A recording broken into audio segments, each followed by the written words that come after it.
welfare to order. It appears, at least in the beginning, possibly for the meeting in its entirety, that it may just be myself here, so we'll do this as direction from the chair until such time as we are joined by another member. We're going to start with public comment. Jeffrey Mosner, followed by Phyllis Doherty. You're on 14 and 15. So. Right, well, we're just going to do public comment separately, so I'll have you come for a minute just for public comment.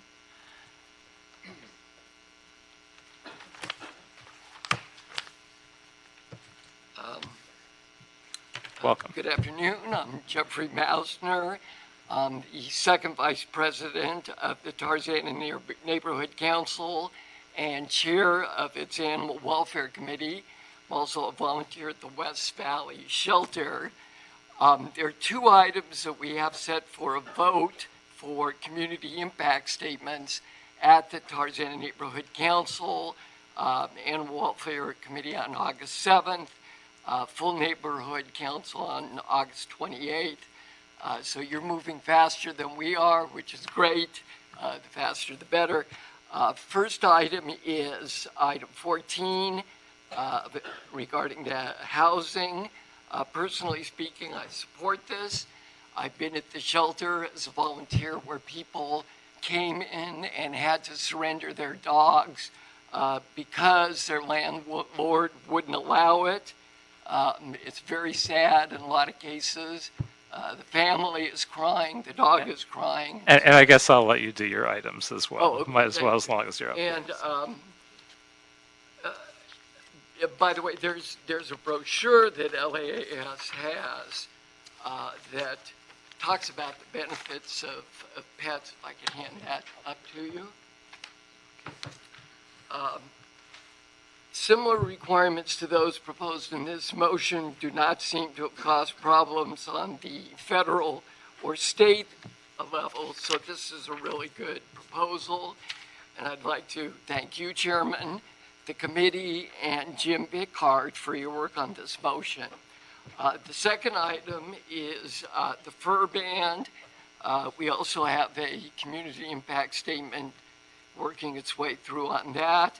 I support this motion. The fur industry subjects animals to inhumane practices, deplorable living conditions, and cruel methods of killing.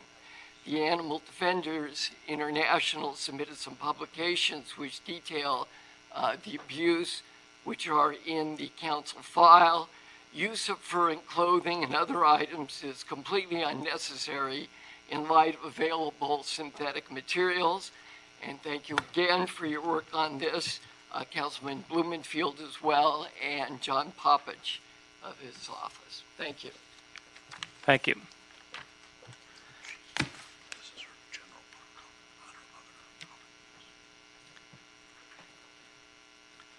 Welcome. Thank you. This is just general public comment. Okay, so that's for both items? Or just general public? Just general public comment, please. Yeah, all right. I'm Phyllis Doherty with Animal Issues Movement, also with City Watch. I wrote about something yesterday that I just want to bring to your attention. I'll tie it into the other item. That in 2010, when Brenda Barnett came, or before she came, there were 120,000 active dog licenses in this city. And I believe you were part of that with Eric Garcetti to get the DWMP list available to Animal Services so that when Brenda came in June, September, she could have used the entire city's DWMP list to find out where there were dogs located, and it did not violate the laws because all you were giving us was a dog there. However, in 2018, 8 years later, we only have 10,972 active dog licenses. By the way, of those, 1,500 are unaltered dogs and 1,200 are breeding permits with them. So that has been allowed. There should be 1,700,000 dog licenses issued in the city for the average number of dogs that would be here. And I'll give you this. Thank you.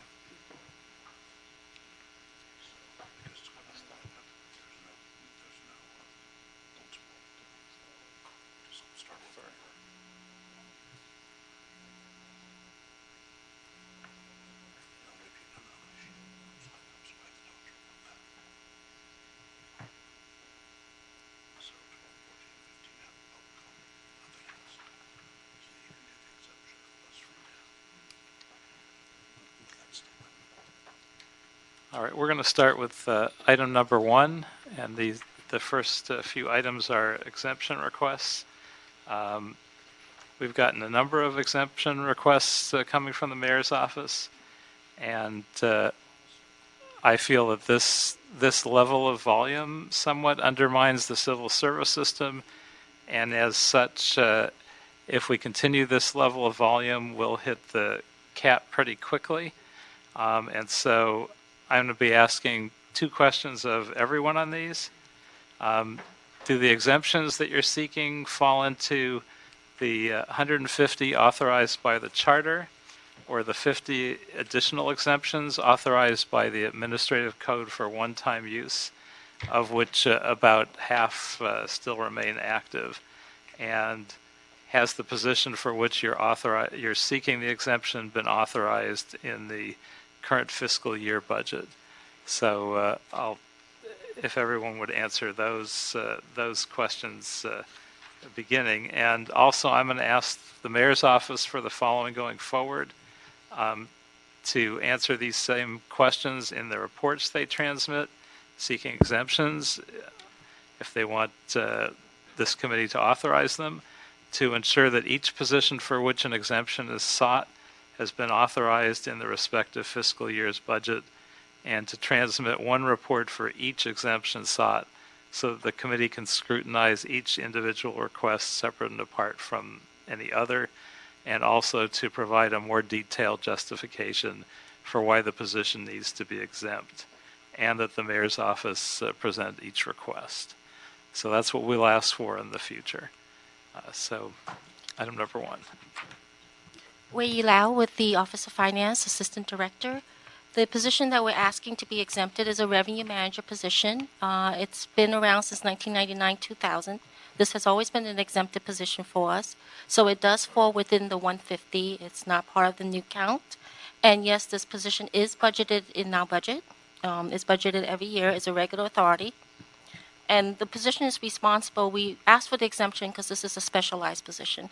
This position is responsible on citywide basis with revenue collection, coming up with good practices, following the industry and what's going on outside, including the Consumer Federal Protection Bureau and what's going on in that front, and also giving guidance to departments on collections of delinquent accounts.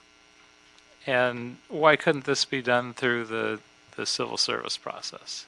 Well, the issue we have is your traditional, let's say, chief management analysts or senior MA2s, they don't come with the experience of revenue collection. And it's a different industry in itself. There are certain rules that needs to be tracked regularly.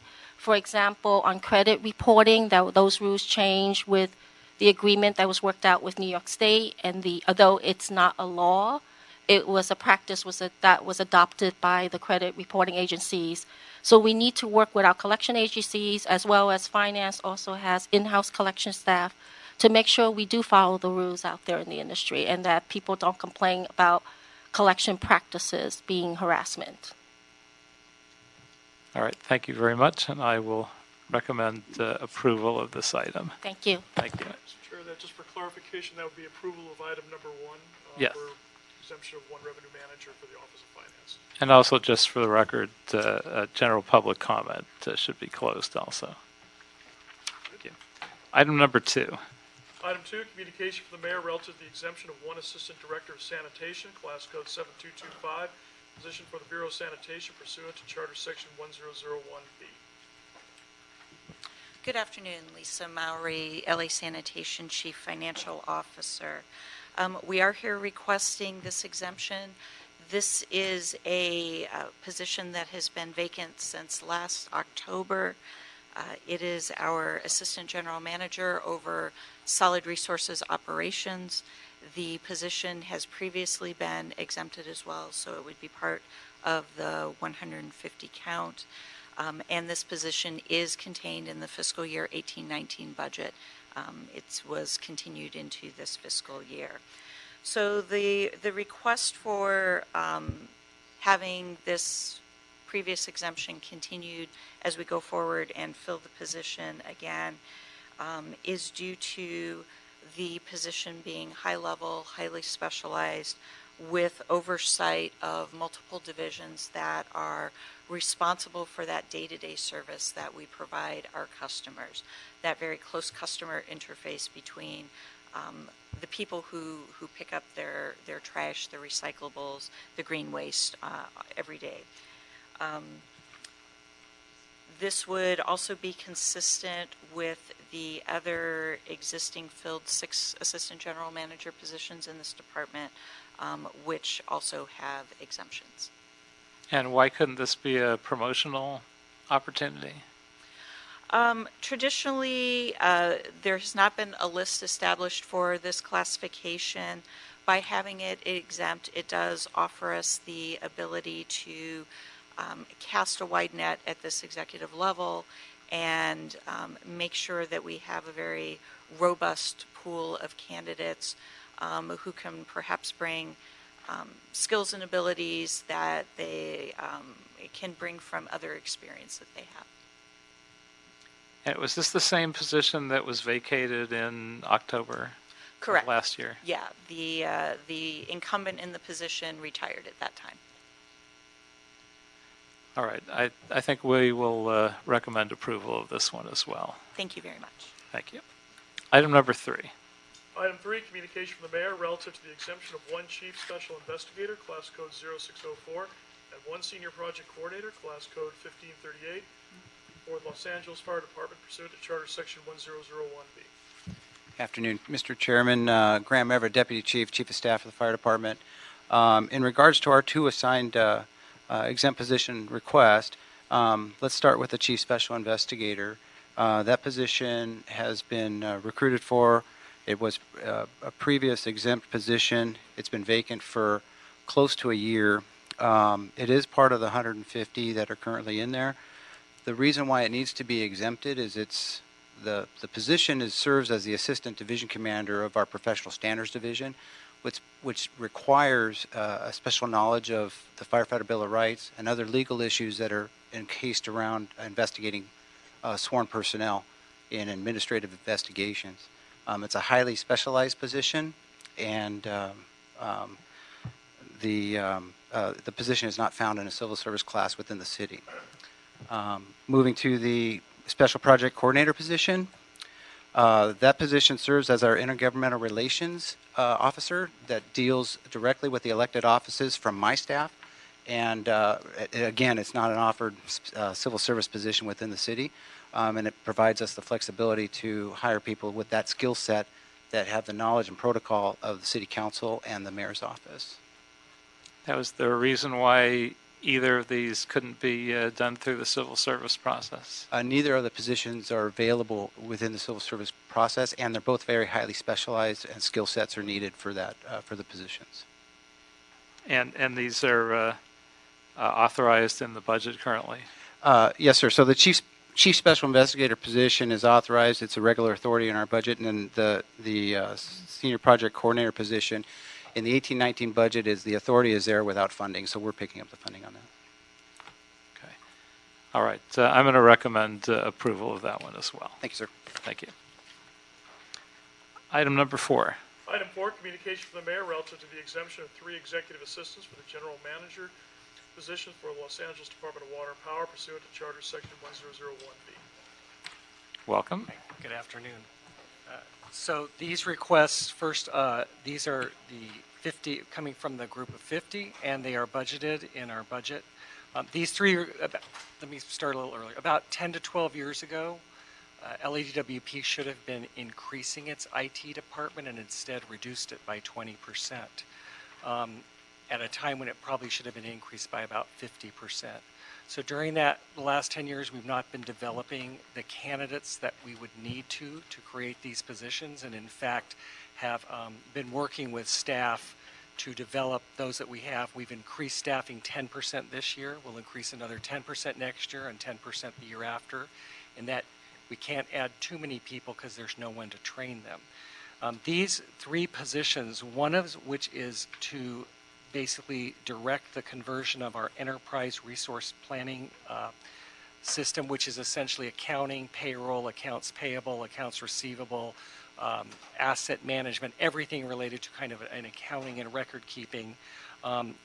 The one person that has the experience in that has notified us, the real strong experience notified us they'll be retiring in the next several months, and that's a specific skill set. The next is a Director of Distribution Automation. That's a skill set we don't have internally because it's new, and that will add a significant number of locations throughout our system that will provide us a much stronger and faster feedback of where there might be power outages or other issues within our system. And the last one is... We don't have a problem with power outages No, currently, not a do we? bit. So, but we'll just get this person out. No, but this is a very necessary automated system, again, that we don't have right now. We have no internal skill set. And the other is integrated cyber risk management. We do have a director of cybersecurity, and this is another position that will help integrate all the different programs. We do need the two positions, and again, we don't have that internal skill set at the moment.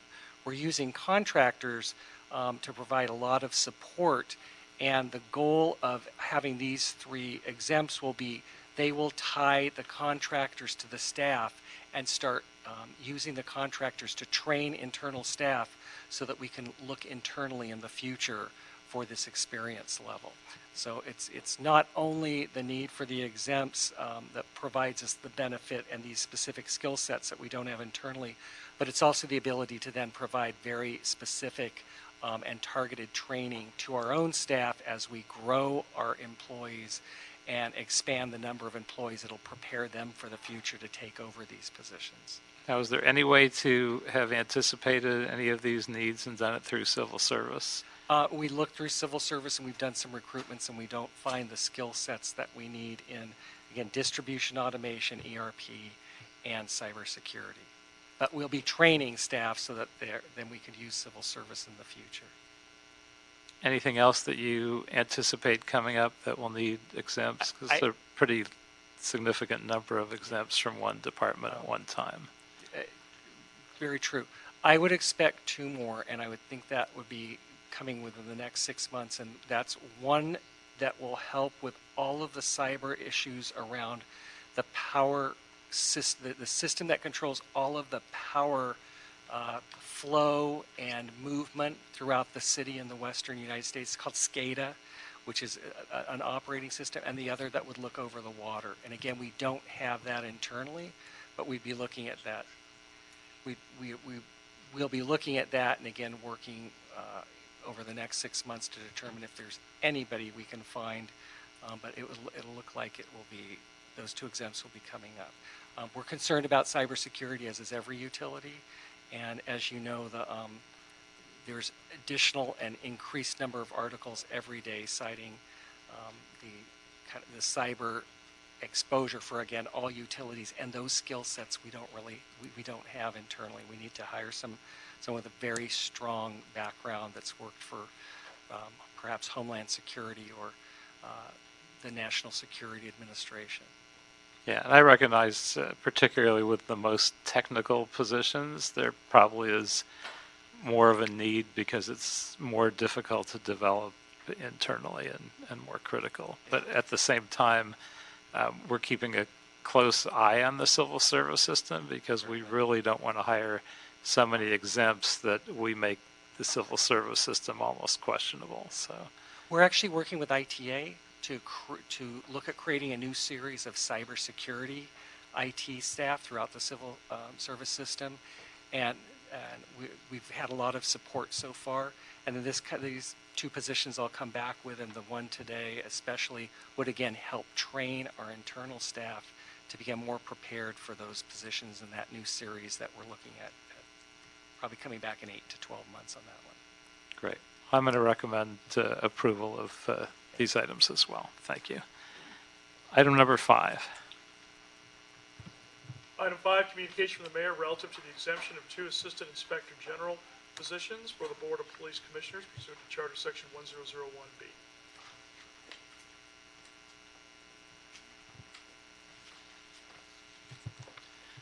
Afternoon, council members. Mark Smith, Inspector General under the Board of Police Commissioners. With regard to the 150 number on the city charter, I'm told these two exemptions are indeed under that 150 number and have been for the entire existence of those two positions. And as you can see in the materials for us, just so you're aware, these positions have been normally filled. They were just vacated by the two incumbents, one in April, one in May. So all we're looking to do here is to refill those with candidates. The position is particularly highly specialized in terms of oversight of law enforcement, the qualities needed and knowledge needed to do that effectively on behalf of the police commission. So again, what we're hoping is just to fill the two recent vacancies in those positions that have existed for over a decade.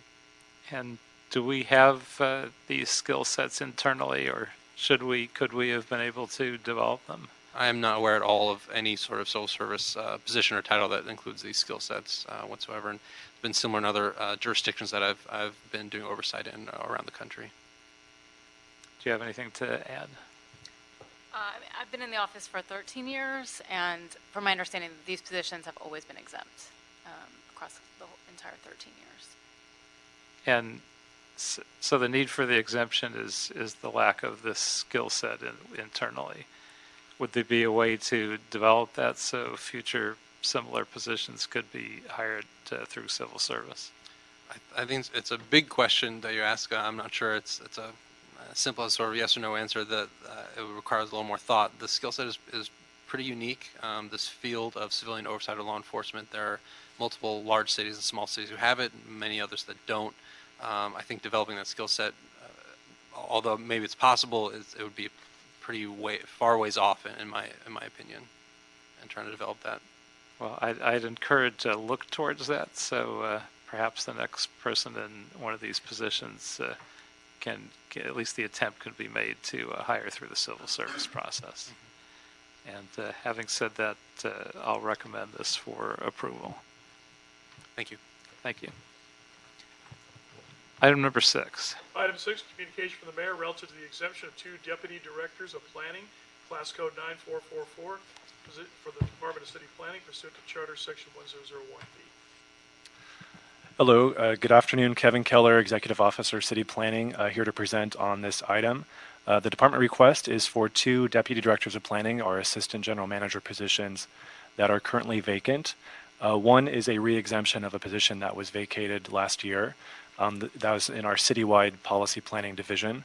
And one is a new position that was granted in the budget this year to oversee the department's community plan program. As many are aware, we are seeking a new program to oversee the update of our community plan citywide and on an ongoing manner. So that was an added position. So that is the 2 positions that are being asked for here. We have done a current nationwide search with a search firm through personnel on these positions, and we do hope to fill them very soon. Well, I recognize the extreme importance of these 2 positions. Why couldn't either of them have been done through civil service? I think, again, Kevin Keller, both of these positions in the past have done executive level searches for other cities, either leadership roles in those cities. They certainly can be filled with internal candidates as well. I was an internal candidate in the past, but the positions have traditionally had an exemption to allow at an executive level to consider skill sets that are outside the city's family. These are managing multiple divisions, managing large amounts of personnel, and traditionally at the executive level we have had these positions exempted, but certainly appreciate the viewpoint. And Are we looking at internal candidates through this process?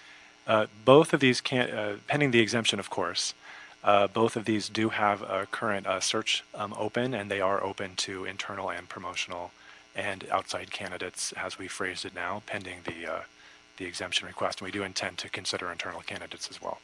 And if they were required to be done through civil service, what would be the impact on the... I think the impact would be that in the past, again, for executive level, assistant general manager in planning, we have wanted to have the option to open and retain other planning managers, directors of planning from other cities that have demonstrated experience to really grow and lead the department in that way. So that would limit the pool of candidates that are being considered. But I think to respond directly, we would like to have the ability to look outside, to have these positions exempted, to have the nationwide search for these positions. But that being said, being very clear that the positions are also available and open to internal candidates if they have the expertise in that regard. Yeah, I'd say again, I would encourage in the future that you look at ways that this could be done through civil service, not looking to necessarily delay an important process. So, having said that, I'll recommend that we approve the mayor's recommendations in this case as well. Okay. Thanks very much. Thank you. Item number 7. Item 7, Bureau of Sanitation report relative to the exemption of 10 plant equivalent trainees, class code 1107, from the civil service pursuant to Charter Section 1001D1. Yeah, good afternoon, Tim Dafeda, Plant Manager, Hyperion Treatment Plant, LA Sanitation. The positions that we're requesting here are trainee positions. So we hire new entry-level staff. We put them through a training, and then they have to take a state exam and pass it within 2 years in order to keep the position going. So we're requesting this exemption because they're basically trainee positions at this point. Once they've gone through the rigorous training with us for about 18 months, then they are able to advance to the next level. And as trainee positions, I believe they don't apply either to the 150 or the additional 50 exemptions that Yeah, were that is limited indeed to. correct. And I know the Bureau of Sanitation has a relatively low targeted local hire rate compared to some of the other departments. So I wonder whether this classification could be added to the targeted local hire program. Yeah, we could look into that, but we are basically working in partnership also with LA Trade Tech to bring students from the local area. So that will help in terms of ensuring that people within the local area are hired into this program. Well, we certainly encourage you to look at the targeted local hire program and give that a portion of these types of jobs in the future, because the department really has been pretty slow in adopting the targeted local hire piece compared to many of the other departments. Also, why is it difficult to recruit wastewater operators? It's a difficult job for one. It takes certain skills. In this case, we start from, even though it's a high school diploma, and then you have to take a few college level courses.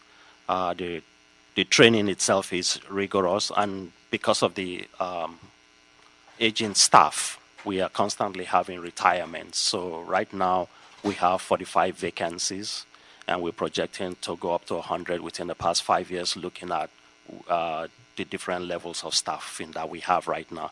So this is a method by which we have a pipeline to bring people in, and once they go through that training, then they move into the next level, which is a wastewater operator trainee, which is a civil service position. And all the levels above that are all non-exempt civil service positions. So how do we function with this much of a shortfall in operators?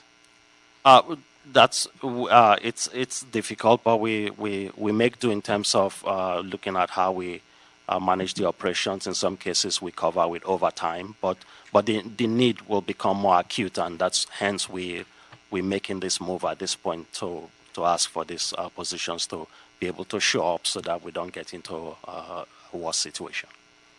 Well, hopefully this will help us catch up quickly, and I'm going to recommend that we concur with the Civil Service Commission's action to approve these exemptions. Yeah, thank you very much. I appreciate it.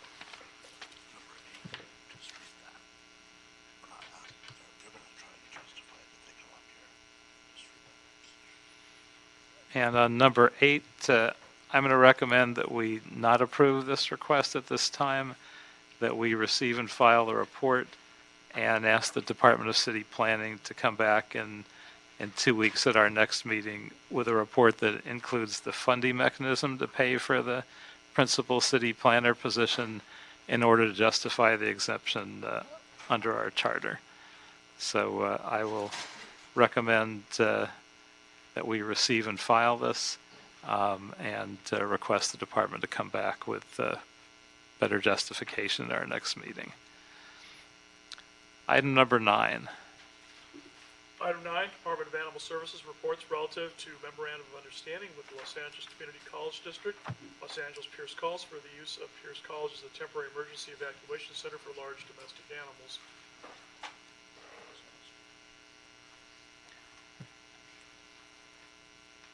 Good afternoon, Karen Nipscher with LA Animal Services. How are you? Welcome. Good, thank you. So we drafted this to come to an agreement during an emergency that we could use Pierce College. I know we were here about a month ago. We did the same thing with Hanson Dam, and now we're doing it with Pierce College. It's an agreement that we can use their facility to house large animals and cattle during a disaster, but they wanted certain agreements, and so did we, in place in case something gets damaged or anything happens, that we'd have an agreement that we know how to move forward on costs and who's going to take care of what, who's going to feed the animals, etc. So we would like that to be passed on forward. And I understand that with the fires in 2017, that the Pierce College facility reached capacity pretty quickly. How quickly did it happen? How many animals does it hold at capacity? It all depends on if they have school in session, if their students have animals there, or if they have a show going on. Then it limits our ability to use their facility and how many, but they try and keep some set aside. It could range anywhere from 20 to 250. It just depends on the school session, what time of year it is, and what animals they already have in the house. Now, what happens when it reaches capacity? Then we move to our other 2 sites. We have 3 sites. We have LA Equestrian Center, we have Hanson Dam Equestrian Center, and we have Pierce College. If the 3 of those would be filled up, we would move to Pomona County Fairgrounds or the Antelope Valley Fairgrounds. So even though they're further away, we have Yes. Plan B and Plan C to protect all the animals. We wouldn't just reject some at the end of the day. We have plans for all of them. Yes, sir. And who's responsible for the animals when they're at an emergency evacuation center? Our staff is animal care technicians usually, and some officers usually. An officer is there for security reasons, and then the animal care technicians take care of the feeding and cleaning and watering. Very good. And thank you for the information. We have one speaker. Thank you. Max. No, you can have a seat. I don't know if Max is in the room or in the overflow.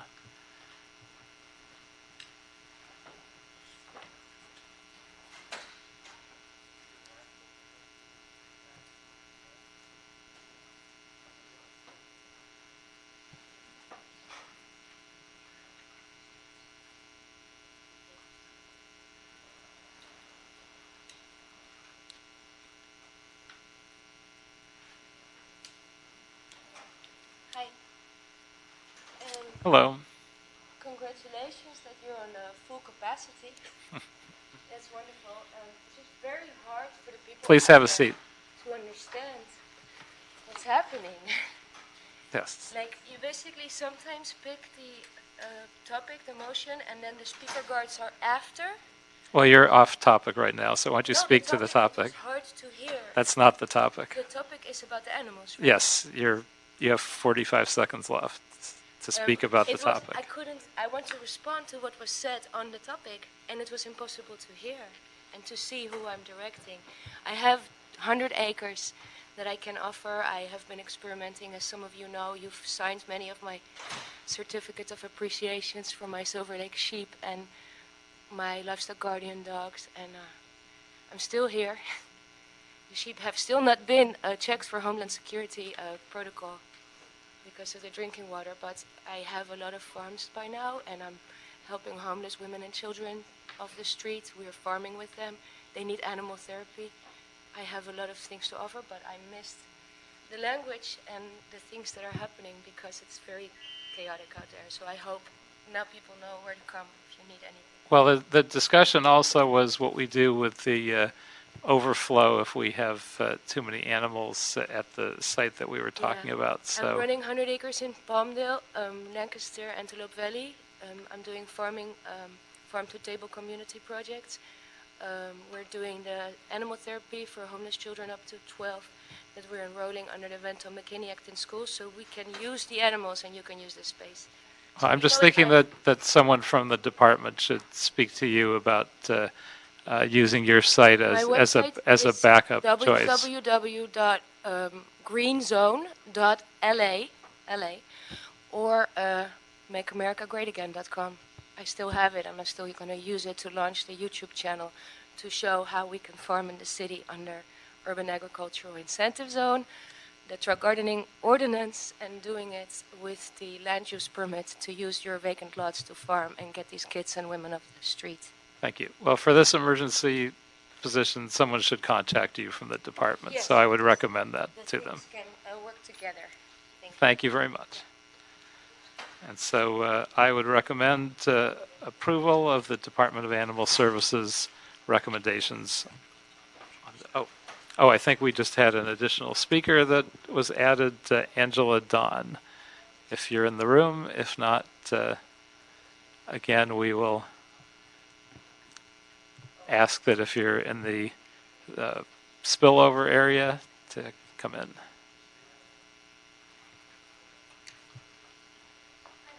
Welcome. I was actually here for a couple other things, but I wanted to put in my 2 cents because a lot of the animals that don't have a place to go when they're evacuated, a lot of times they end up obviously in danger from a natural disaster, or they end up put to sleep or in shelters, and it ends up costing the city even more money.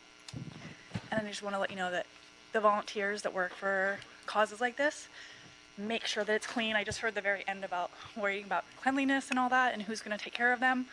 The volunteers that work in this community are so hardworking and caring and respectful of the humans around them, and the fact that the animals are respected enough and given the space. So I don't think that that would be a concern. And the community is awesome, and I think that it is the best possible solution to save the animals and the city more money. Very good. Well, thank you very much. Thank you, sir. And now, having heard all the speakers on that item, I recommend approval of the Department of Animal Services recommendations. Item number 10. Item 10, Bureau of Street Services report in response to adopted budget recommendation relative to developing a hiring plan to enhance the Urban Forestry Division's capabilities for removing dead trees, planting new trees, and water recently planted trees. And I'm also going to recommend that we hear item number 11 at the same time. And item number 11 is Bureau of Street Services report in response to adopted budget recommendation relative to a hiring plan for new tree trimming crews.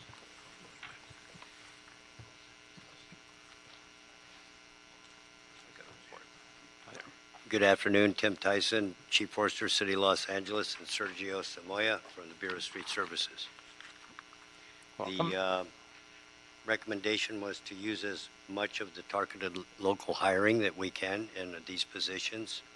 And with the report that we've submitted, the plan recommends that 15 of the 17 entry-level positions be targeted local hiring, which 2 of the positions of the entry-level positions we need to keep as skilled workers in order to be able to on-the-job train the unskilled workers and their safety using chainsaws and tools of those natures. They have to go through a safety training class before they can use them. They have to wear chaps. They have to wear all these kind of protective equipment, and it takes time.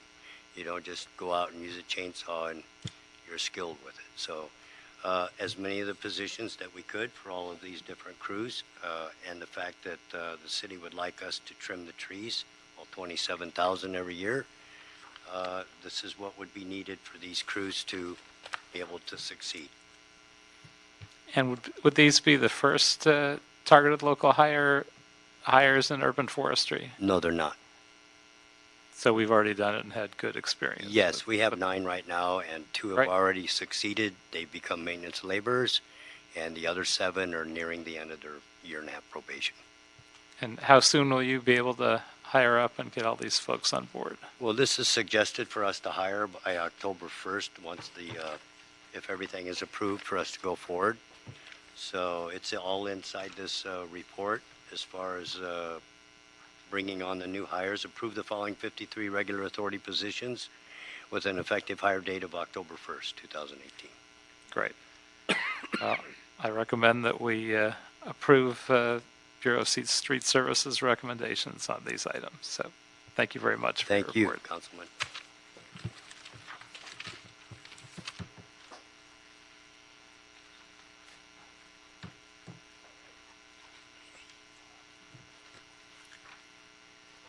Oh, and the wording of my motion on number 8, I believe, was incorrect. So rather than receive and file it, I think we actually need to reject the request and ask that they come back with a new one. Approve.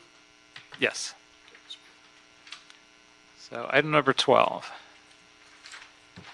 Item number 12, Personnel Department report relative to implementation, benchmarks, and hiring goals of the Targeted Local Hiring and Strategic Workforce Development Task Force. Welcome. Thank you. Good afternoon, Mr. Chairman. My name is Vince Cordero at the Personnel Department. Today I'm joined by Cynthia Fletes, also the Personnel Department. I would like to provide you with a brief update on the hiring goals of the Target Local Hire Program. Great. In March of 2018, reported that 38% of the hires in the 6 classifications, which includes admin clerk, custodian, garage attendant, gardener, caretaker, maintenance labor, and tree surgeon assistant, were made from the TLH program. As of April 30th, 2018, we have increased it to 59%, which represents 236 of the 400 hires made into those 6 classifications. The other 164 appointments were from civil service eligible list.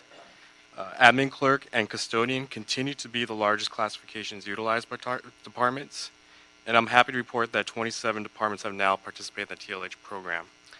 We will continue to provide this committee with updates on the TLH utilization by departments. Thank you very much. Thank you. I don't know if there's a representative from sanitation here, but I'm wondering why they didn't hire any maintenance laborers through Targeted Local Hire last year. I could speak on the numbers only in terms of what they've hired. So based off of sanitation's appointments, they've had 21 civil service appointments that weren't TLH. And you're not aware of any reason for that? The typical reason is the MOAs that are in existence with the various bureaus. Beyond that, I can't speak on what the issue may be. Well, certainly, if you could transmit to them the fact that we would like to see them begin to utilize some Targeted Local Hire applicants in that category, and that would be appreciated. Not a problem. We actually recently also submitted a memo to all the general managers in the department from our general manager encouraging all departments to utilize TLH in the vocational worker series if they don't have an existing MOA. And that was recently sent out about 2 weeks ago. And the departments that still aren't utilizing this program, what are their justifications for that? At this point, most of them have used it, even if a little. Typically now that once they've gained experience with it, they see that these candidates bring more experience and willingness and motivation to the job. So in terms of that's been the major feedback. We've been working with them to address other issues, such as interview skills and whatnot.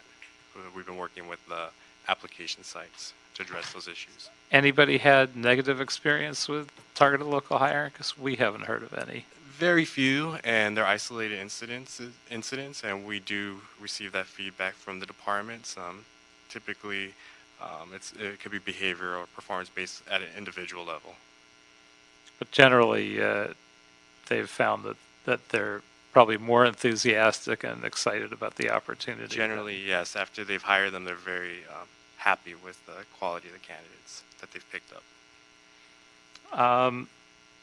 Do we have data from, in terms of attrition, data from retirements and percentage of hire to fill to attrition in terms of percentage of Targeted Local Hire? In terms of terminations for TLH, well, in terms of termination data, we've had 10 terminated. No, that's actually not what I'm asking. Oh, sorry. I was asking is when in terms of positions created by retirements, are we finding a higher percentage wind up being TLH these days, or no? No, we could run that analysis, though. We do have data, retirement data. We could check to see if the number of positions that are being filled based on the projected vacancies based on retirement, we could include that in the next report. Yeah, if you could do that, that would be great. No other questions. I have one speaker from the public, Teresa Sanchez.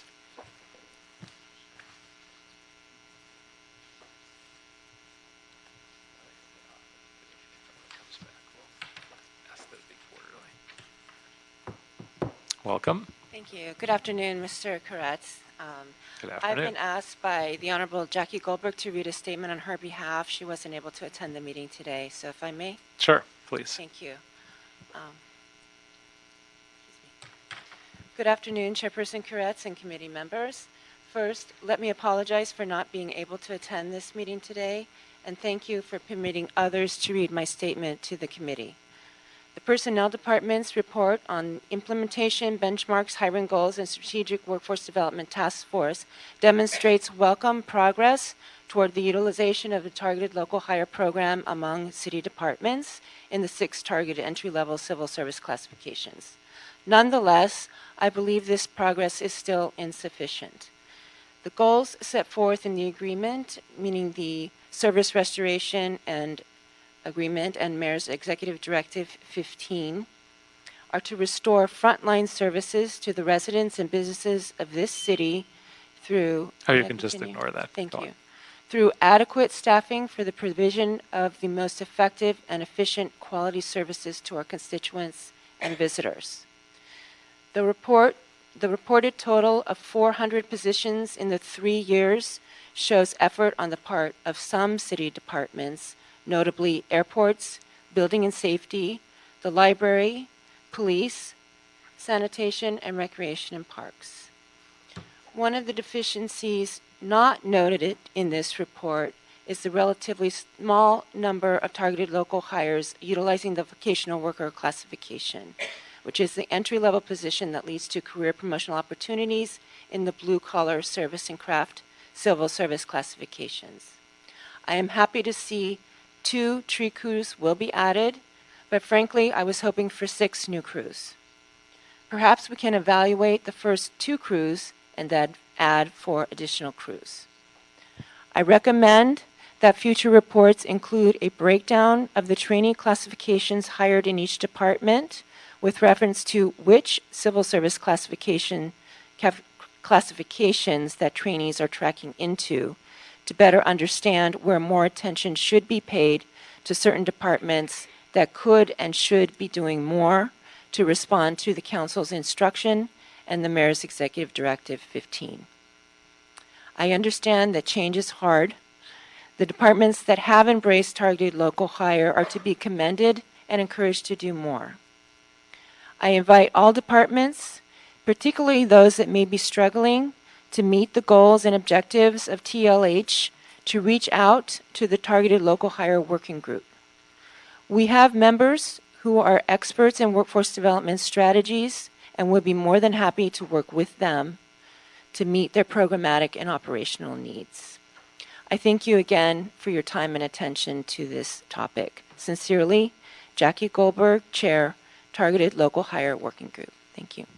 Thank you. And I would ask that that be attached to the report.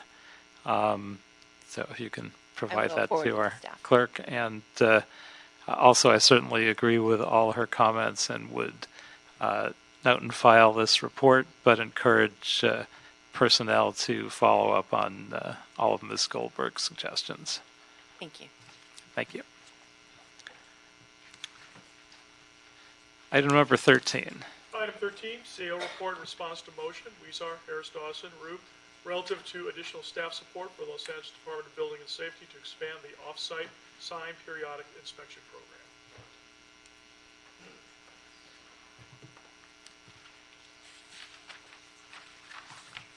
Good afternoon, Nick Campbell with the CAO's office. Welcome. The item before you is analysis of the costs and projected free revenue for 2 building mechanical inspectors for off-site sign enforcement. The proposed positions would address off-site sign complaints from the public, referrals for enforcement from the existing off-site sign survey team, and conduct investigations of a backlog of signs that have been allowed to continue to operate under the rebuttable presumption provision of state law. Our office formulated a 5-year cost and revenue projection, and based on information we received from the department to determine whether these positions would be able to achieve full cost recovery. We determined that they would not be able to achieve full cost recovery, and the main factors for this were the existing level of the code violation fee, or the amount of the code violation inspection fee, and the projected workload. So our office at this point does not recommend the approval of the 2 building mechanical inspector positions at this time, as they would not be full cost recovery. We instead recommend that the department be directed to report back with a fee analysis of the code violation inspection fee to determine an appropriate level to achieve full cost recovery. So what are the cap rates associated with this program? The current rate, or the rate that's built into the fee as it is? The fee was set based on cap rates, cap 32, I believe, which was in 2010. So it hasn't been updated for several years. And do we think that's still accurate? No. The existing cap rate, cap 40, is significantly higher. And there are 2 positions required to meet this workload. Do we think that's necessary, or do we think we can get by with 1 position? I would defer to the department on whether we need 1 or 2. Good afternoon, Councilmember Frank Lara from Department of Building and Safety. Currently, what we anticipate is that there is a void from our off-site sign periodic inspection survey team. They survey 5,600 billboard structures biannually. Currently, when that ordinance was passed for that survey team, there was no enforcement budgeted, only survey, which included the inspections and inventory, keeping an inventory, record keeping, so forth. So that those referrals that may come from there, we've never had adequate enforcement staff to really appropriately treat those off-site sign concerns or deficiencies. So currently, the current staff, with the current staff, we are handling all the on-site signs, which are normal business signs that we generate from the public and other agencies throughout the year. But we've never really been able to handle these off-site sign complaints that would come from our survey team. And that's probably the best source for them to come from because they're looking at these signs every 2 years, and they're the ones that can determine if there's maintenance issues or blight issues and so forth. So we need the 2 positions and able to handle that kind of a void. Okay, well, I'm going to suggest that, assuming there's no speakers on this item, which looks like they're not, that we approve the CAO's recommendation that this goes back for a fee analysis to determine the appropriate level to achieve full cost recovery, and at that point we approve those 2 positions. So, thank you very much. Item 14. Item 14, motion Corretz-Buscaino relative to instructing the Los Angeles Housing Community Investment Department to promulgate regulations applicable to all of its affordable housing finance programs, require developers and management of any buildings built with public financing to permit residents to own pets, and to work with the Department of Animal Services and other interested parties to develop pet policies to ensure the presence of pets in publicly financed buildings is managed in a responsible, safe, and harmonious manner. This matter has also been referred to the Housing Committee. And so do we have appropriate staff here from Housing and Community Investment and from LA Animal Services?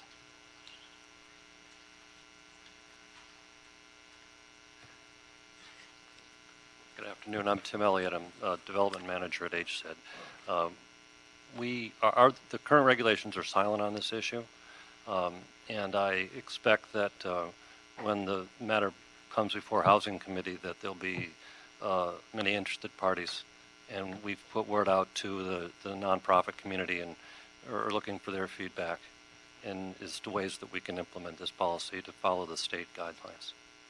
Many of our borrowers also get money from the State Department of Housing and Community Development, and by extension would have to follow the state law anyway.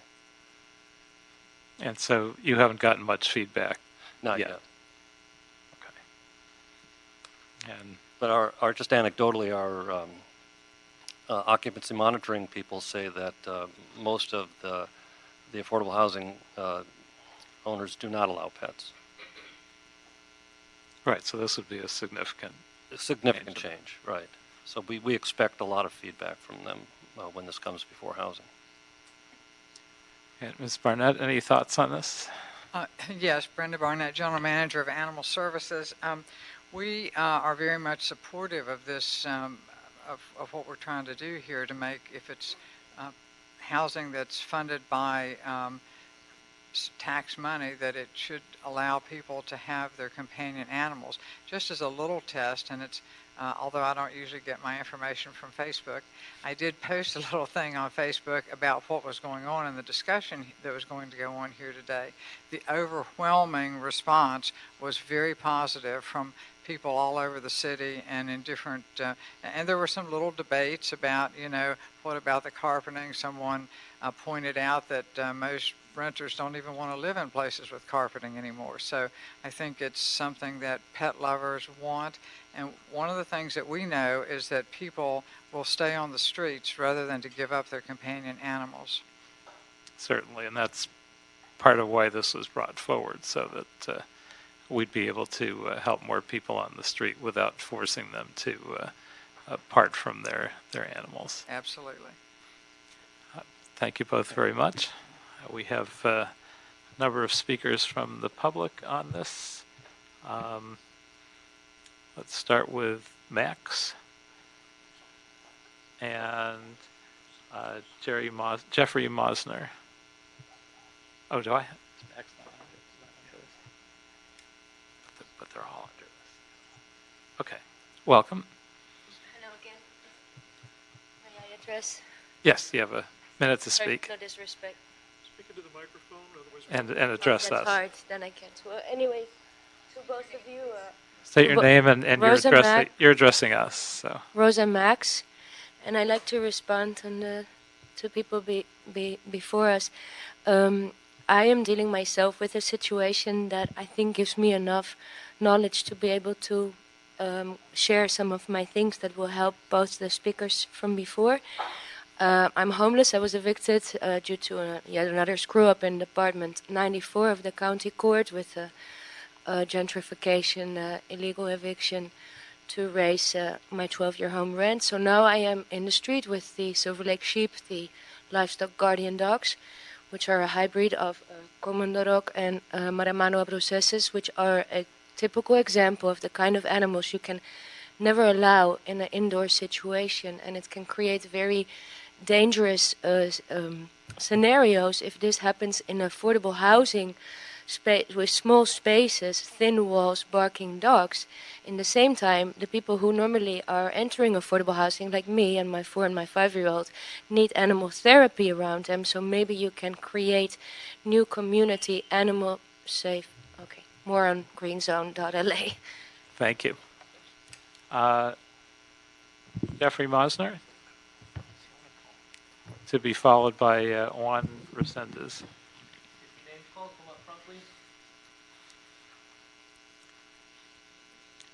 And actually, I think Jeffrey already testified on this item, but Juan may be in the other room. Susan Riggs and Emma Echo. If either of you are here, you can speak next. Welcome. Thank you. Good afternoon. Thank you very much for bringing this motion forward today. My name is Susan Riggs, and I'm with the ASPCA. Last year, we sponsored a bill at the state level to require all state-financed housing by the Department of Housing and Community Development to be pet-friendly housing, and that passed, I'm proud to say. So as of January 1 of this year, all state-financed housing, with the exception of tax credits, will be pet-friendly. So that's very complimentary to this motion. I will say that as the former Deputy Secretary of Housing for the state of California, this is a much needed policy. We didn't recognize it as much previously, but we're seeing the impacts now with rents rising and the amount of evictions that folks are relinquishing their pets on a consistent basis to animal shelters as a result of rising rents and depleted market stock that is pet friendly. So this is much, much needed. So thank you. Thank you very much. Again, Emic Echo, Diane Prado. Right here in the room. Thank you. Welcome. I'm agreeing with the people who... And who are you? Name, please. I'm Emek Echo, and I agree with people who support companion animals to live with their families because they are our family members, and I know how devastating it is to separate family members from each other.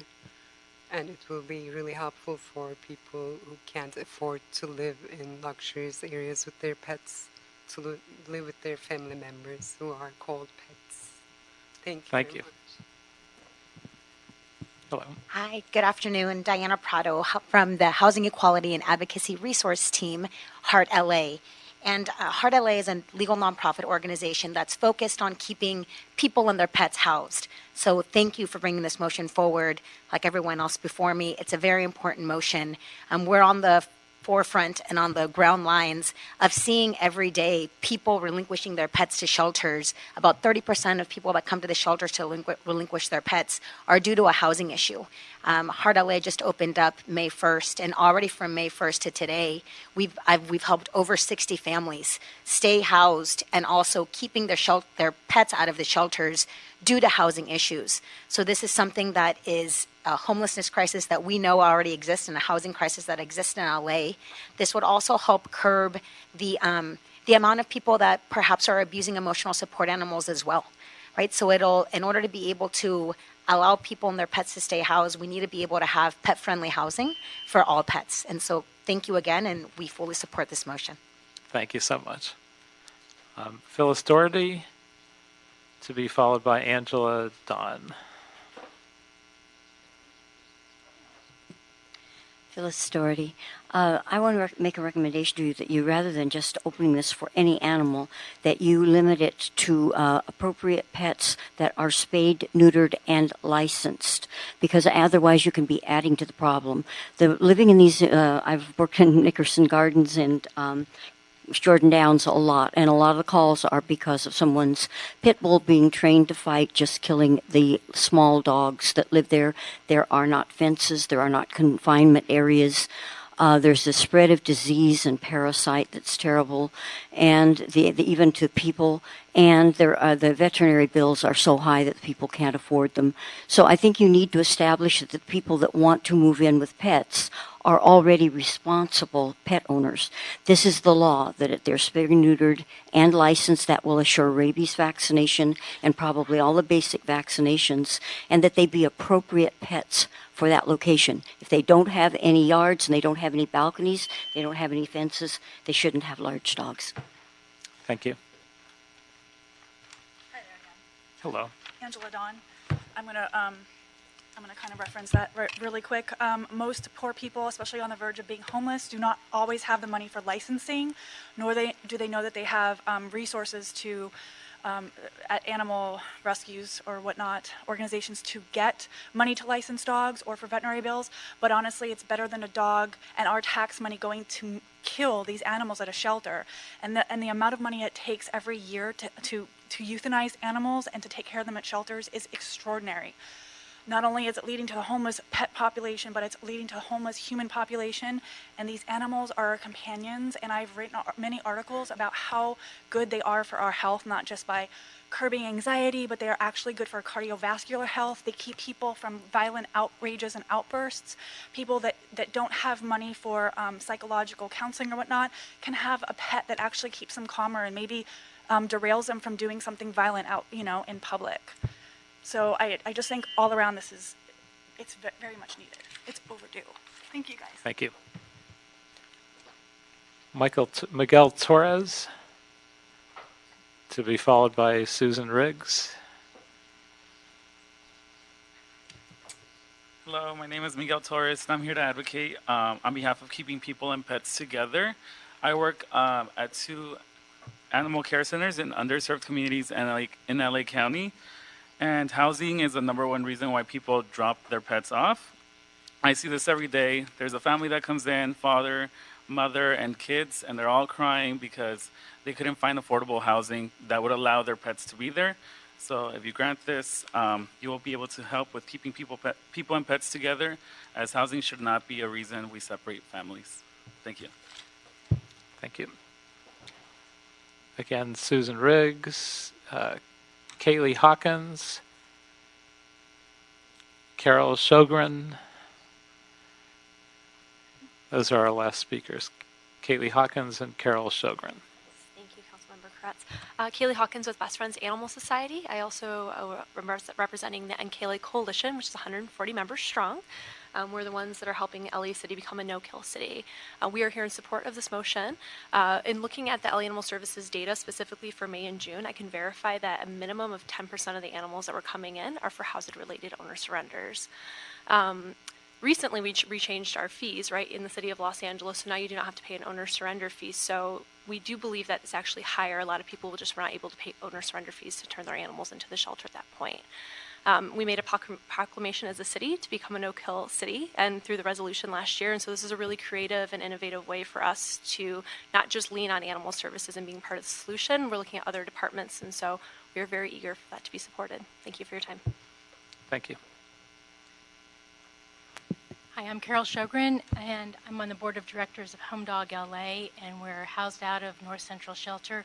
I'm here in support of this proposition, and I'm also a real estate agent, and I've also submitted to you in writing some of the reasons that this would really be beneficial to the city, to the people, and we're a 501(c) organization, and we help keep people and their pets together, and we try to solve some of the housing problems, some of the veterinary problems, and this would be a tremendous help to the shelter system and to the people, and keep people off the streets as well. Thank you. Thank you. If none of our speakers that didn't come forward are present now, then we will close the public hearing on this item. And I'm going to suggest that we approve this motion. So that is my recommendation, with one addition, that we also look at the possibility of adding spay and neuter requirements and licensing requirements, but that we have the city pay the cost of those. So at one end, we do something that we think is appropriate. I think all these animals should be spayed, neutered, and licensed, but at least at the point where folks can barely afford anything, if they're going into this kind of affordable housing, we cover the cost of the minimal number of additional animals for whom that should be done. So that is my recommendation on that item. Item 15. Item 15, motion Blumenfield, Koretz, O'Farrell relative to prohibiting the manufacture and sale of fur products, including apparel made in whole or in part of fur or any fashion accessory thereof, beginning January 1st, 2020.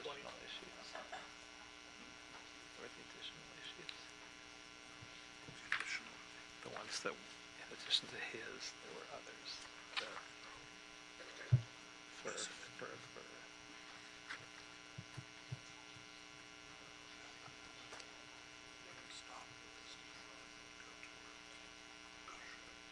No, that's ridiculous.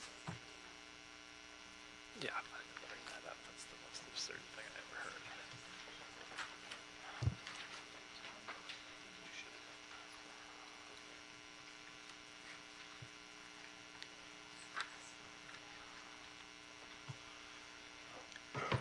And is there anyone that would report on this? Is there anyone that would report on this, or will we just take testimony?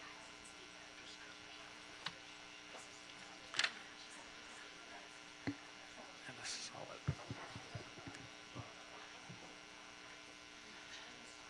All right, well, we have a number of speakers on this item.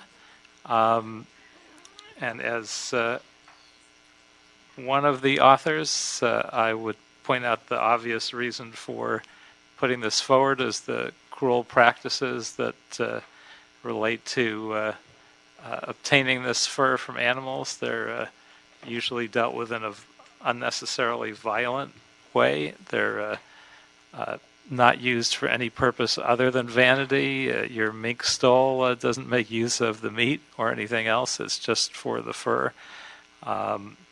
This is a historic bad practice, and one of the things that the city of Los Angeles should definitely eliminate as we move towards a cruelty-free city, as we have been moving for a number of years.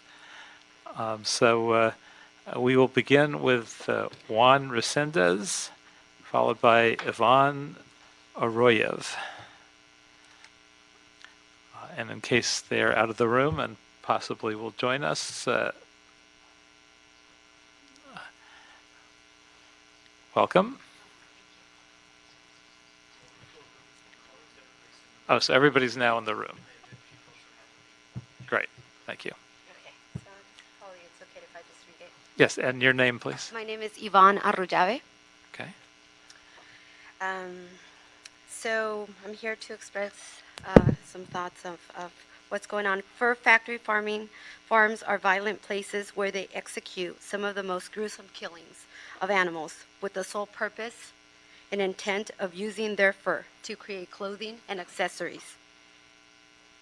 These sentient beings live a life of utter misery and abusive conditions, and their final moments will consist of them being killed via electrocution, genital electrocution, stunning, poisoning, paralyzation, neck breaking. It is unethical, it is immoral. By banning the sale and manufacturing of fur items, we will bring awareness to the public, shining a light on the enormous amount of suffering that animals are enduring at the hands of the human species. We can bring these conversations to the table to better ourselves collectively. Ethically, our consciousness can arise. It is time to make that connection. We do not need to exploit animals for our pleasure. Their skin is theirs and not ours to take. Not to mention the negative environmental impact that it has on the earth, on our planet. And I'll have to ask you to wrap up. We're Okay. trying to keep it to a minute. There are per plenty speaker. of cruelty-free alternatives. Make LA fur-free, and let's make the world fur-free. Thank you. Thank you.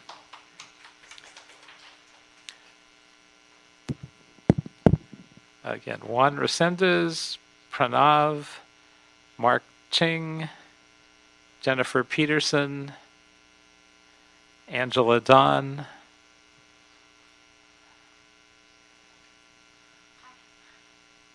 Welcome. Thank you. Hi. My name is Jennifer Peterson, and I am a producer and a director here in Los Angeles, born and raised here. And I am proud to live in a state that is as progressive when it comes to animal welfare as we have.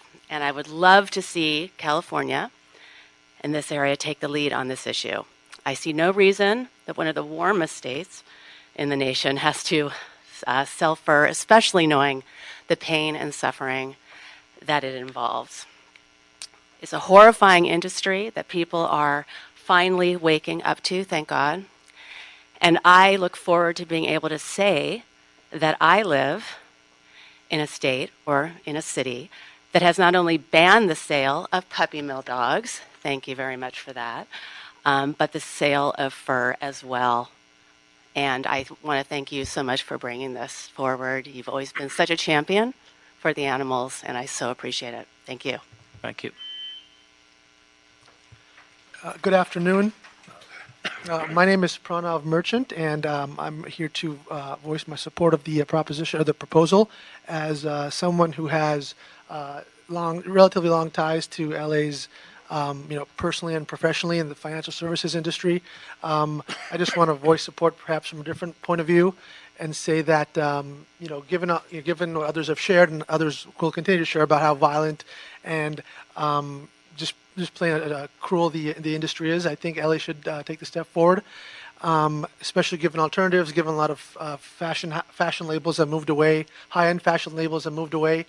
I think that's the right decision to do. And I would just like to add, even if they, even if we could perhaps kill them humanely or they served some other purpose as meat, I think we're slowly moving towards a world where we realize that they're inhabitants of this planet like we are, and they should be allowed to live their lives just like we'd like to live ours. So, thank you. Thank you. Kate Lorat Smith, Maya Ben Perlis, and Anna Valverde.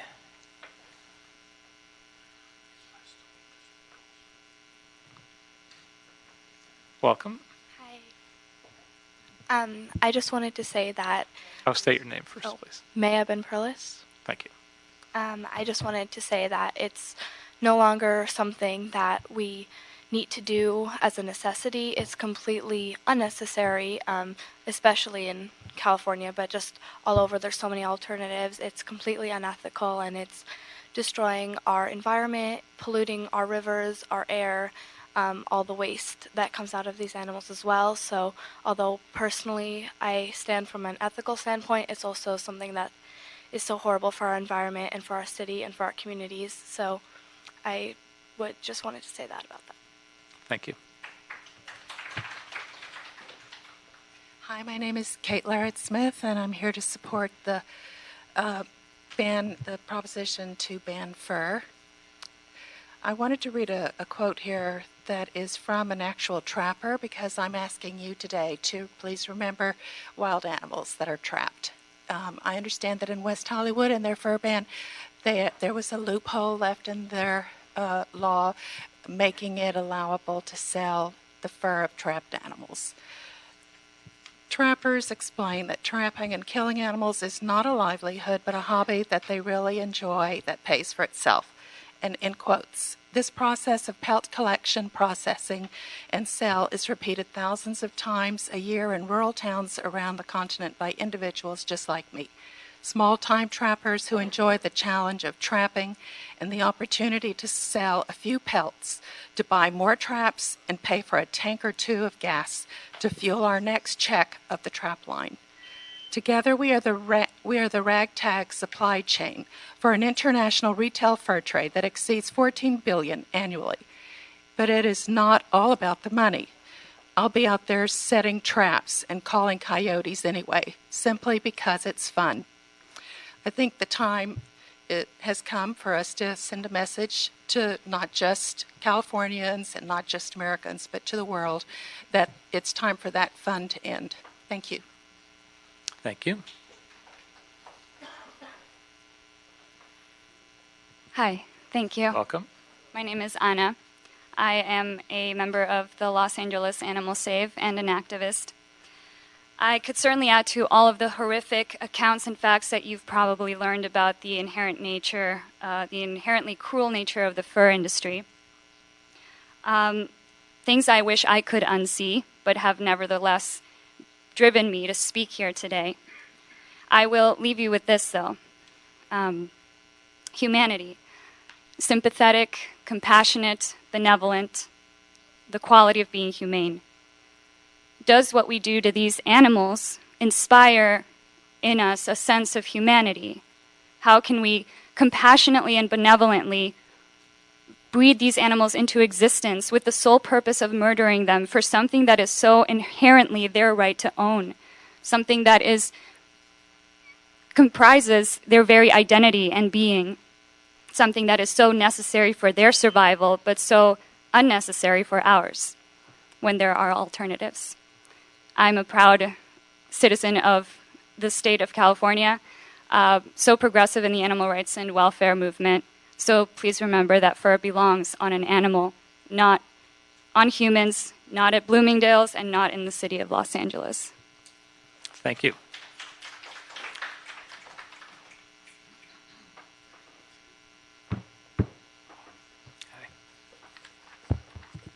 Hello, my name is Veronica Rafkind. I'm with the Animal Hope and Wellness Foundation and Animal Hope and Legislation.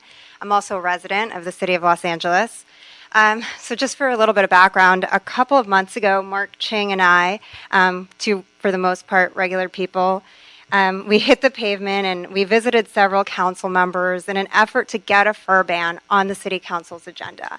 So we really want to thank you, Paul. We want to thank Bob Blumenfield and Mitch O'Farrell, whose offices just lent a compassionate ear. They heard what we had to say, they watched what we had to show, and they signed their names to the motion to ban the sale and manufacture of new fur here in the city of LA.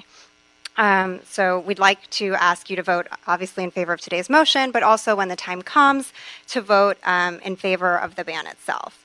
So fur has been controversial for decades, and with good reason. Mark is going to speak right after me, and he'll show, 1-minute video.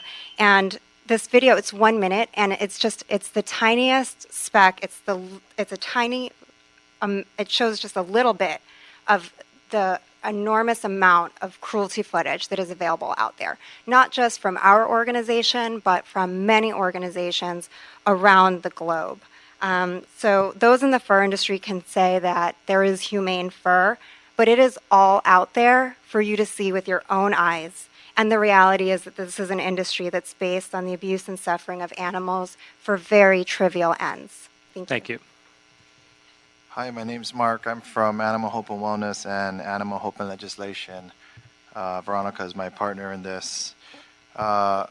Typically, I'm known to go undercover into different places, typically dog slaughterhouses. Throughout my journey in animal activism, I started going into fur farms. We've been working with the councilman on this agenda, and we've saw emails that were sent where there was some opposition, and this opposition had said that there's all these humane standards, there's these laws, that these animals are treated well before they're killed. Not all fur is like that, maybe some, but there's no humanity in slaughter, and there's no humanity in skinning an animal. Sitting there hearing you speak, I'm pretty sure that you're against fur, and so I don't know the relevance of showing it to you, but I'm going to show it to you anyways. Why? Because it's what you can't see that makes it important.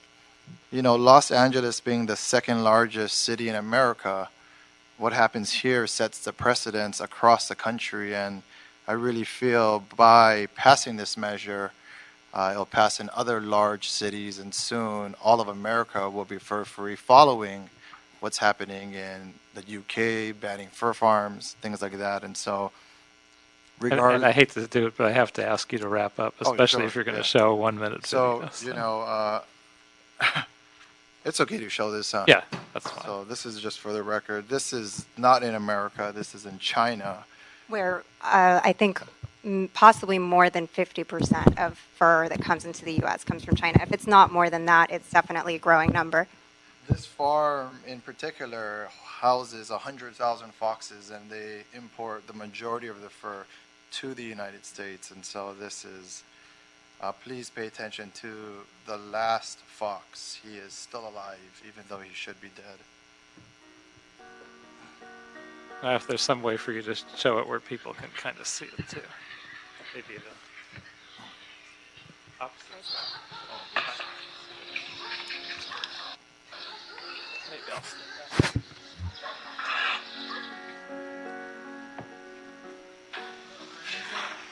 Maybe I should restart it now. Sure. So I'll just restart it.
I just wanted to say, like I said, even though there might be rules and regulations, even after stunning, some of those foxes are still alive. As you can see in that last short clip, that fox is screaming as his fur is being pulled off of him. Yes, and I'll have to ask you to Sure. stop because we try to limit it to a minute. It's thanks somewhat very much. unorthodox that I allowed you to see that. But Thank you for your time. Yeah, thank you. and I would point out that I'm very aware of China's less than positive practices, and while it's shocking to see, it's not shocking to know about. I know their treatment is pretty terrible. So, Hi, welcome. Angela Dawn again. I just wanted to, what is it? She already gave it. Not on this one. Pardon? Not on I don't think you spoke on this item.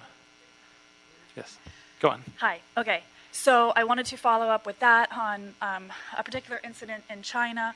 Actually, they were, any way they can make money in these certain areas and certain places in China, they are trying to make money.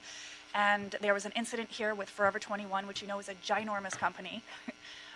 They were selling dog fur as faux fur in Forever 21 because the supplier in China was using dog fur and they were not telling Forever 21. So millions of American customers thinking that they were buying faux fur because it was labeled faux due to some a lack of some issues that have not been solved with trade and between us and China. So it was being labeled and sold as faux fur. Thousands or millions of dog fur vests were sold as faux fur to Americans. I myself had seen one, knew it was real fur, found out later. It's traumatizing. The videos that we're seeing, not only of the dogs and cats being skinned alive, but also all these other animals being skinned alive for fur, has been traumatizing, to say the least, on the American public and the public in general. And I want to let you know, remind you that this psychological and spiritual warfare, the amount of psychopathy and sociopathy that is involved in skinning and torturing animals alive for something as futile and insignificant as fur, it just doesn't have any place in today's society. Thank you. All right, thank you. Brian Ruppenkamp, Emmett Echo, and Matt Bruce.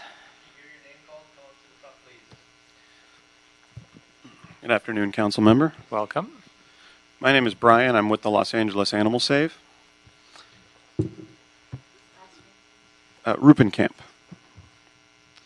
The act of ripping the skin and fur from a defenseless animal just so we can sew it onto a coat or a pair of boots is a barbaric, inhumane act of brutality.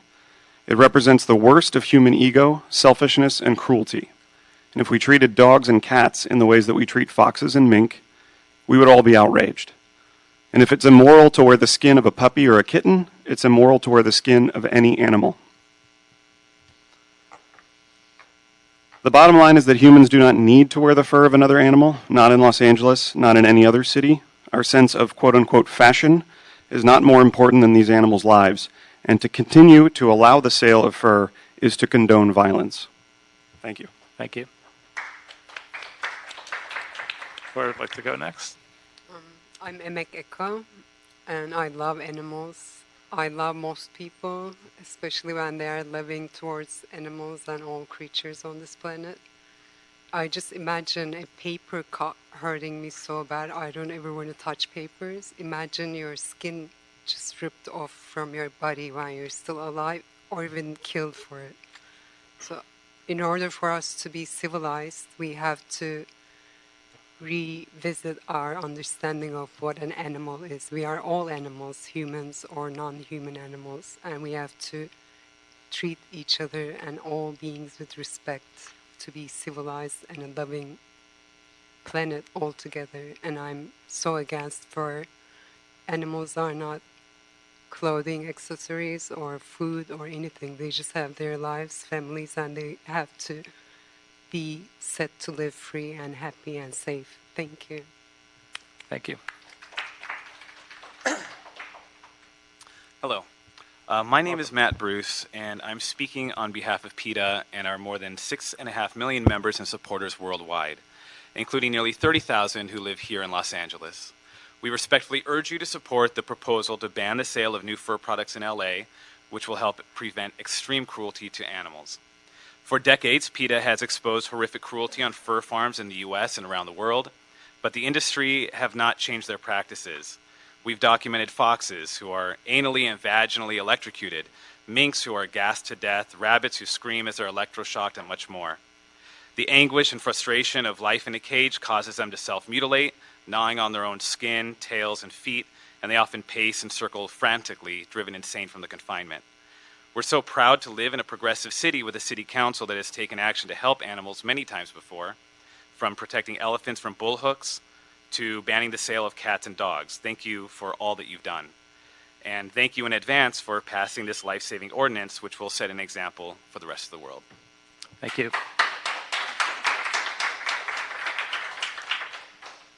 Brad Kaiserman, Ryan Chua, John Caldwell.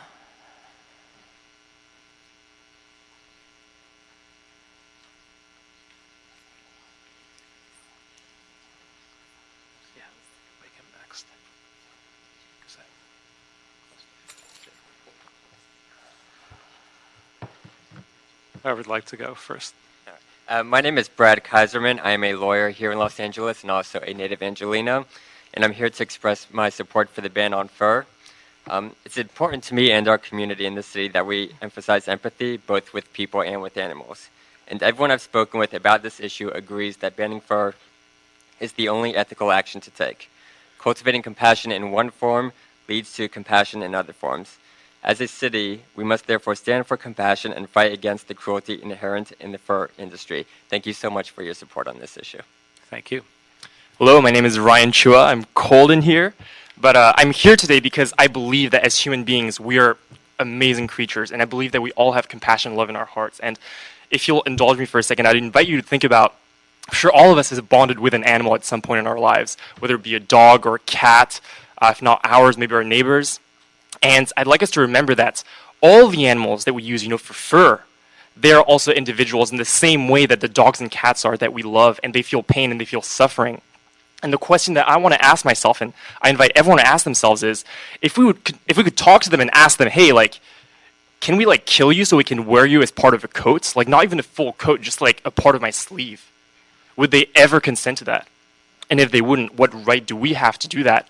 Because, I believe that as human beings, if we are such an evolved species, these beings are so innocent, they haven't done anything to us. I believe we should protect them and not exploit them. Thank you so much. Thank you. Hello, John Caldwell. I'm a resident of Los Angeles. The LA City Animal Services defines animal cruelty as one of the more destructive ills in society. It reflects a severe lack of moral responsibility and social conscience. It gravely infects and poisons our social fabric. I would argue that their death, by gassing, electrocution, or neck breaking, may actually be the best part of their horrible existence. They spend their entire life in a small cage with infections, missing limbs, cannibalism of their siblings and offspring, and other stress-related behaviors. And I do believe that this is the norm, this is not the exception. I do want to address the small businesses that will be affected by this. I know that's important to some of the council members, and they still can continue to offer services to private as well as the entertainment studios, focused on vintage rentals, vintage sales, and alterations of existing pieces. The Costume Designers Guild wrote in 2014 that with a collection of furs that number over 1,000 pieces, designers often can find exactly what they need directly off the rack. And in closing, the words from esteemed activist Dick Gregory, who died a year ago this month. Animals and humans suffer and die alike. Violence causes the same pain, the same spilling of blood, the same stench of death, the same arrogant, cruel, and brutal taking of life. We don't have to be a part of it. Thank you. Thank you. Next speaker, Rabbi Jonathan Klein. Welcome. Hello, nice to see you. Rabbi Jonathan Klein from Faith Action for Animals today. I was involved in the November 2011 West Hollywood fur ban, and I know that there's fierce competition that will come into this effort from the Fur Commission USA. A gentleman named Keith Kaplan will be probably coming to hammer away against this policy.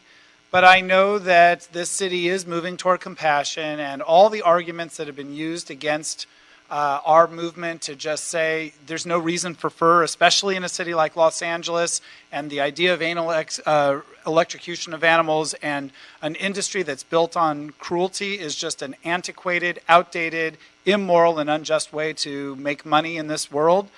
So I know we'll be able to fight back, but I just wanted to add my own voice and the organization of religious leaders that are supportive of basic kindness to your community of advocates for this policy. And I know that between you and Mitch O'Farrell and I think it's Bob Blumenfield, we've got it covered. Just call on us, and we're here for you. Thank you. And Rabbi, I have a couple questions for you as long as you're here.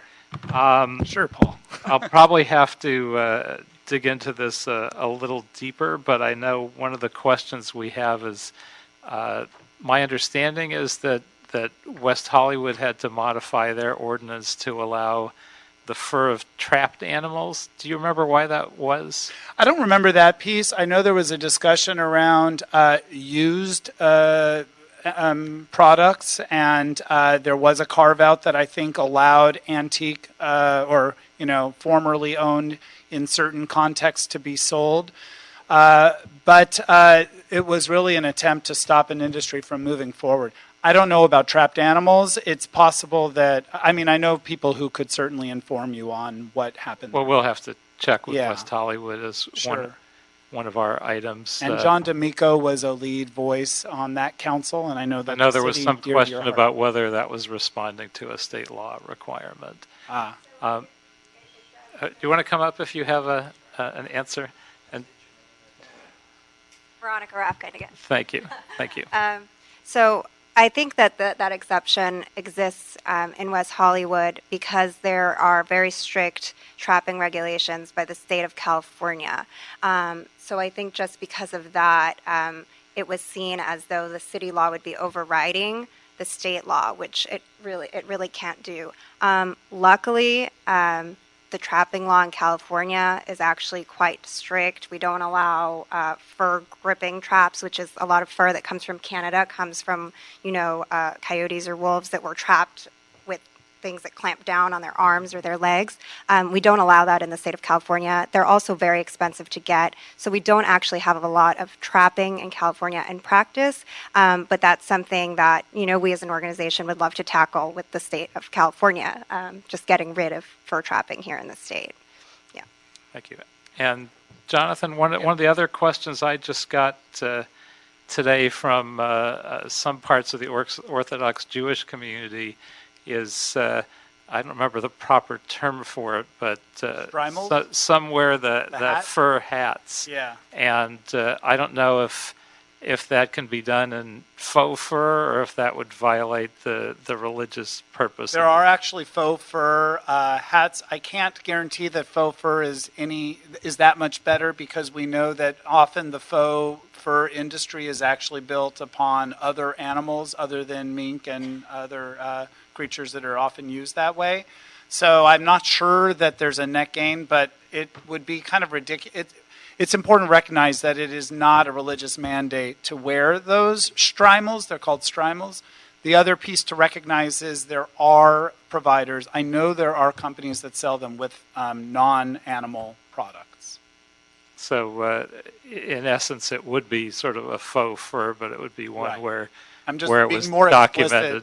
Because we know that sometimes the faux fur world is the problem with the fur industry and the faux fur industry is that there's a lot of products that are being passed off as if they are not made of animal, but they actually are. And we see that happening over and over again, especially from imported products. So I'm trying to be more explicit. That's all. Right, and I'm not sure how we deal with that either. That's obviously something we would want to deal with. So thank you, and I'll return to a few other speakers as well. Thank you so much, Jonathan. Let's see, Kirsten Lingman, Neil Prasad, Leslie McCabe, any of you in the room?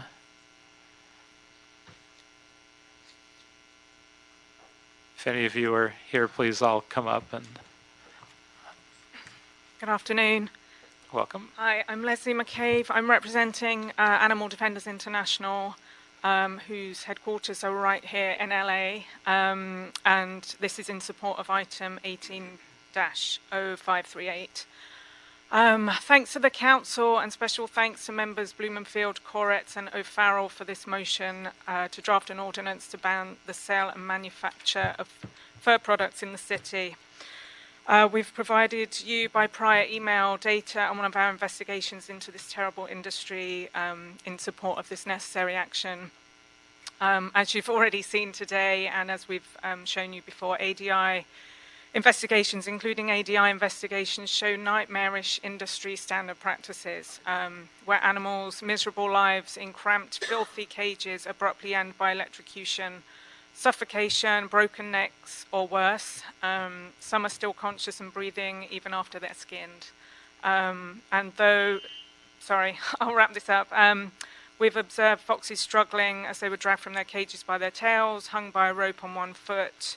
Some screamed and yelped, at times requiring several shocks to die. We urge you to vote yes to support this necessary and humane action, to bring LA in line with others, including West Hollywood, Berkeley, San Francisco, Denmark, the UK, the Netherlands, and some designers, including Michael Kors, Jimmy Choo, Versace, and Gucci, who've acted against fur industry cruelty. And many thanks for your time. Thank you. Hi there. Hi, I'm Kirsten Lingman. I'm a resident of the city of Los Angeles, and this is my first time speaking. I wasn't planning this, so please pardon me if I stutter. Well, welcome. I am here to speak on behalf of the voiceless animals in the fur trade.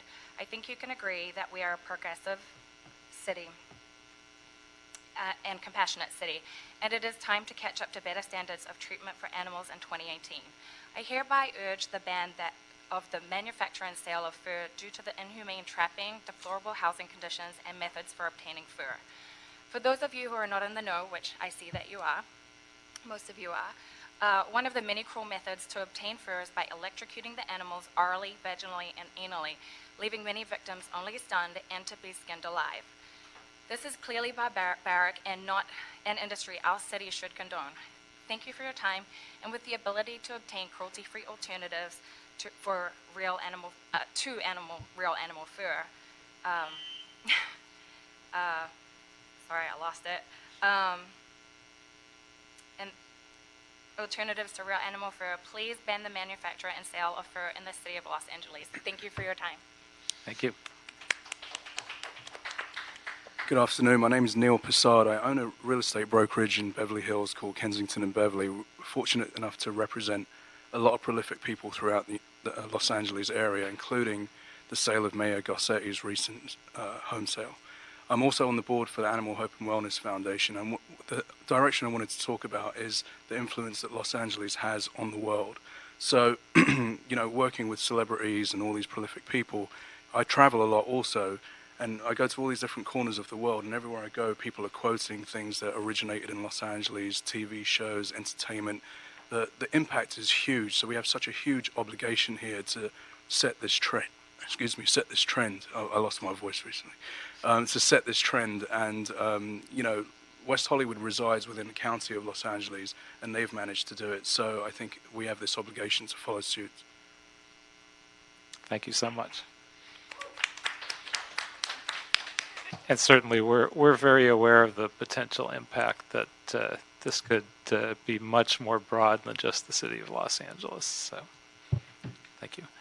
And also, I haven't really said enough, but I should thank so much Bob Blumenfield, who is not only my co-presenter, but really the one that pushed this, because this is an issue that I've sort of had my eye on for a while, but I tend to do a lot of animal issues, so I tend to say, all right, we'll go through one at a time.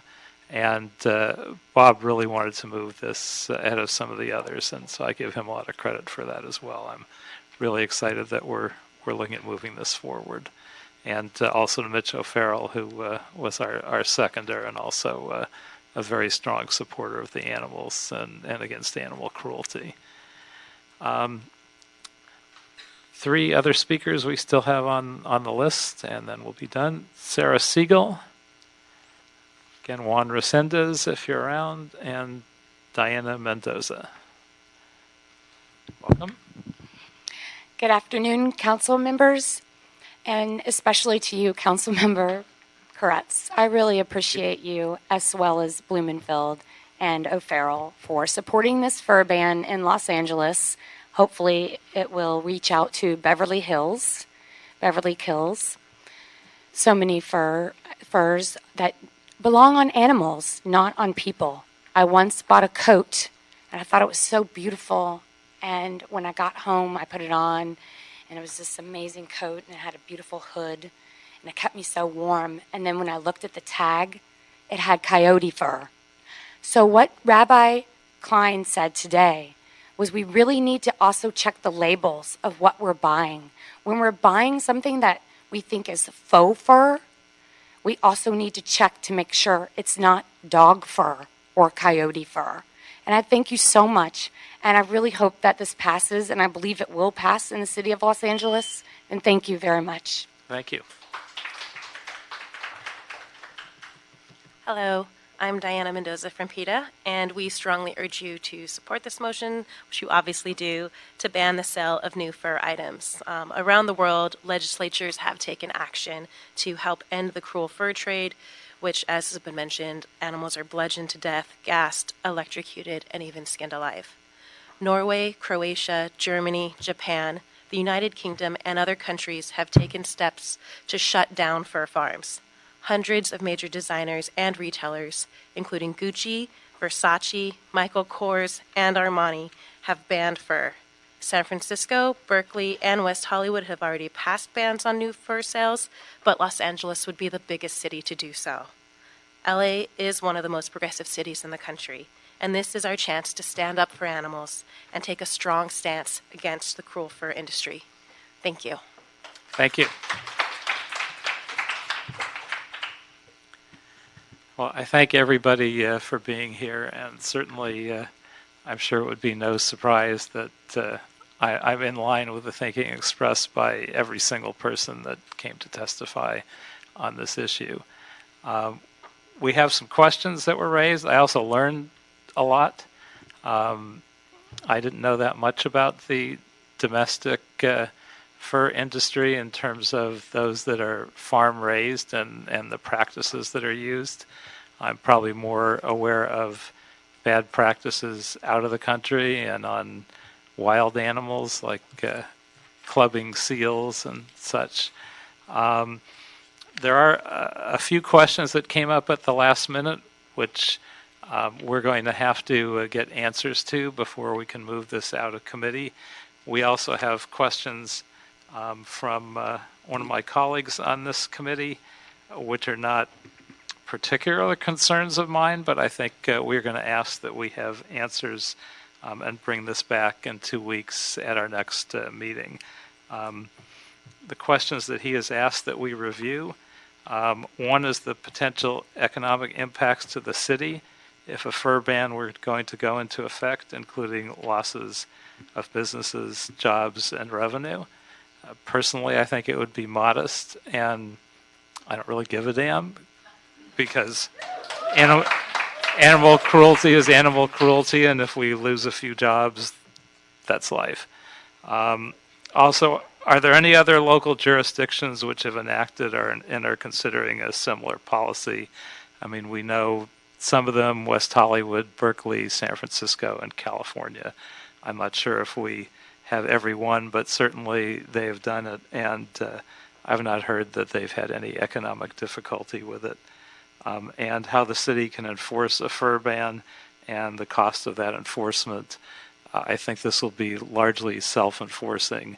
I don't think many companies will continue to sell fur when they know it's illegal, and if they do, I'm sure we can count on activists out there to identify them for us and pretty quickly take care of it. We have some other questions to look at in the next couple of weeks also. Certainly why West Hollywood had to pass their amendment and to take a close look at the state law that's in conflict.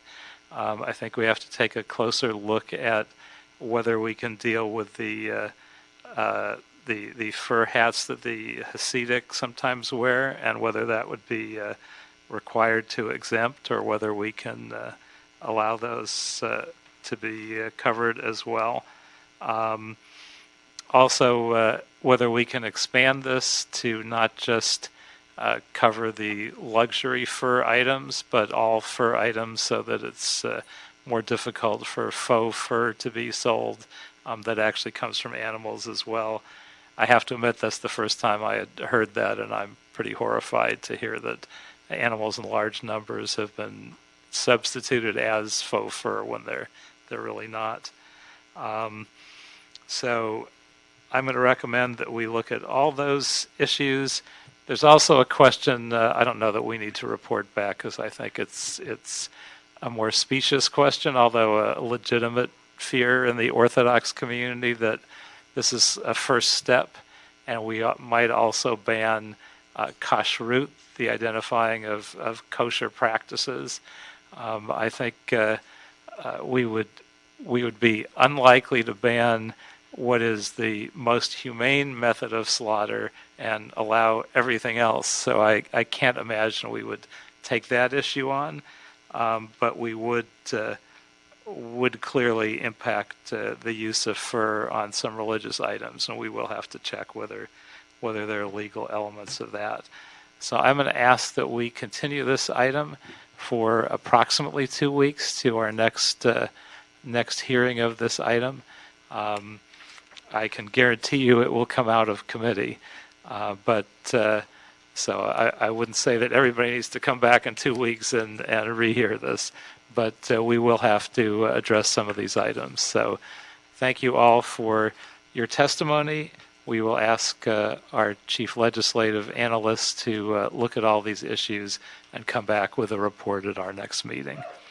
So thank you all very much for being here. And I believe there is nothing else on our agenda. Oh, I'm sorry, I missed one. Item number 16, Department of Animal Services report. Relative to the acceptance of a $200,000 grant awarded by the American Society for the Prevention of Cruelty to Animals for the purposes of fee waivers for the public adoption of cats. Tammy Watson with the Department of Animal Services. Welcome. For the second consecutive year, the department has had the privilege of receiving a $200,000 grant from the ASPCA to underwrite the fee-waived adoptions for cats. Last year in 2017, City Council approved the grant for $200,000, and we were able to subsidize over 2,700 cat adoptions. So this year we're asking this committee to allow us to accept and deposit the $200,000 funds into the Animal Welfare Trust Fund. And the subsidized adoptions are for low-income individuals, I presume?